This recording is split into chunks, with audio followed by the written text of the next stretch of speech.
This is one of the most unusual whistleblowing complaints I've ever seen. I've seen a bunch of them. Not only was it perfectly written, but it was written with long legal citations suggesting that it was written by a team of attorneys. And frankly, for me, this didn't add up. But also, this isn't even an intelligence matter. The president's not an intelligence official. It didn't belong with the CIA, with the Intelligence Community Inspector General or the Intelligence Committee. But we know at the same time that Adam Schiff was making almost identical complaints about the president meddling with aid to Ukraine in August of last year. And now this whistleblowing complaint basically shows up in his lap.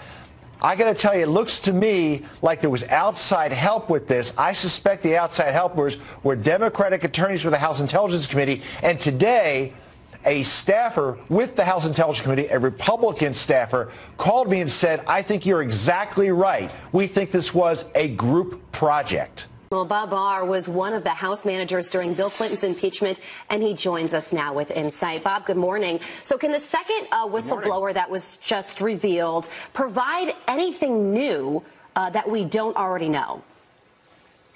Well, it's hard to tell, but regardless of what this new so-called whistleblower can do, this is a very, very dangerous precedent that we're very dangerous waters, so to speak, that we're entering into, where you have basically a sort of farm team of saboteurs waiting in the wings with apparently this outside law firm which specializes in this sort of conspiracy, waiting in the wings, and at the right moment, the Democrats or whoever trots another one out to embellish or to basically defend against deficiencies in what the earlier whistleblower says. And I think President Trump is right in saying, you know, basically move forward with this or stop it, because this is going to set a terrible precedent for any future president.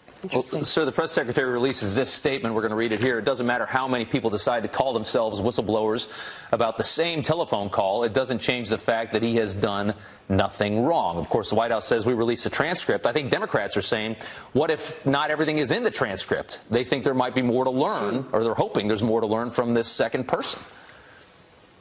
Well, here we have another problem, and that is, does the President of the United States have the right or the ability to keep confidential, sensitive information involving a conversation with a foreign leader? This has never been the case before, where some so-called whistleblower can just willy-nilly start releasing confidential, very sensitive, possibly sensitive information. So that's another problem we have here. Yeah, I'm sure that a lot of world leaders are going to be watching what they say around the president now on those private phone calls. President Trump says he may not comply with the impeachment inquiry until Nancy Pelosi holds a full House vote on that. So how do you think that one is going to play out?